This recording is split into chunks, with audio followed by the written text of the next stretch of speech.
parents. Swerte talaga. Patagal pa ba para sa mama niya? Pahinga ka muna, ma. Para sa akin ba yan? O, check, silipin mo muna. Silipin. Oh, 1K! 1K! 1K!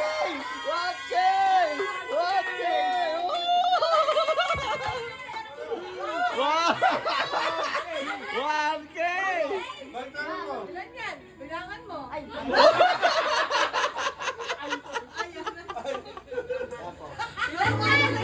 Di mo pa nakuha yung isa. hindi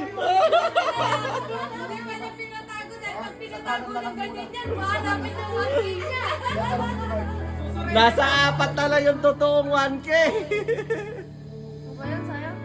Pero mukhang totoo yun. Pwede mong pang-fake yan kay Obeng.